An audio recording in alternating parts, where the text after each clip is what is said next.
firstly, Sergio, were you surprised that there wasn't any kind of retrospective action from the FA after that challenge? No, I wasn't surprised based on the rules that the FA have put in place. You know, if the officials have seen it and there's been precedents that have been set, and not only has the precedent been set, they've actually gone on record and said that if that's the case.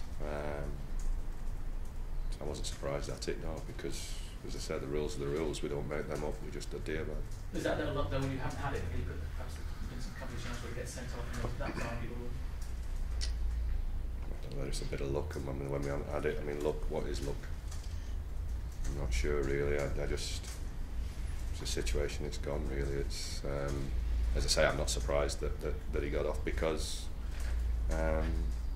You know, they're their rules, they're their rules, and it the officials saw it. On Wigan, I mean, it's a big achievement getting Manchester City to the final. It's a huge achievement getting Wigan Athletics to the final. Massive. You know, it's not easy, and you know, I, to be honest with you, I'm unaware really of what Wigan's route to the final was.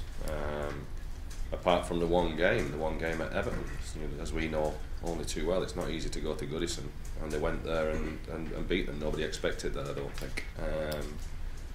But Roberto's a good manager, and in many ways, I'm sure that they're looking at the next 4 or 5 games and thinking to themselves, if we can really get ourselves away from that relegation threat, then we can enjoy a day. I think that's the way I'd be looking at it. That it doesn't take a shine off the day, but the domestic, you know, the Premiership, retaining Premiership status for them is paramount. And I'm sure if they had it in the bag by then, they'd be delighted and they could go and enjoy a Wembley Cup final. Is he a coach's coach in the sense that he keeps to his principles? It is pragmatic in the sense that he plays different football to get results. He seems to have stuck to a set of values.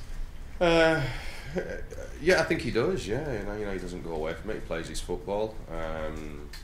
He's tinkered with his system. You know, he's gone from his 4-3-3 to a 3-5-2. Now he's 3-4-3 to a certain extent, but it's not. It's slightly different in that the 2 wide people tuck in.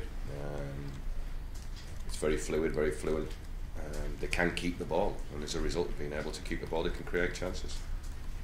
What do you think changes at this time of year for Wigan? They always seem to put an amazing run together this time. Don't know. I think you see it not just with Wigan. I think you see it down there. I think you can. You know, it's very dangerous to earmark the 3 teams that are going to get relegated, or to try and predict the 3 teams that are going to get relegated when you're in February, because the last 6 weeks of the season form seems to go out the window. You know, I think you look at Sunderland. Sunderland were in very, very poor form, and they go and beat Newcastle 3-0 in a derby, and yet in the cold light of day, and Paolo Di Canio said it himself. You know, you wake up in the morning and it's just one small step. You've not finished it yet because the other teams are winning down there. You know, you look at Wigan. Wigan are 3 points adrift of it, but they've got a couple of games in hand on those teams. I think just form goes out the window. There's a lot of direct games between the teams that are competing down there. And I suppose inevitably, if you are down there and you've done it year on year, like Roberto Martinez seems to have done in the last few years, then you have that experience to be able to take the team through. With that in mind then, will this have any correlation or give us any clues to what the cup final might be like? No.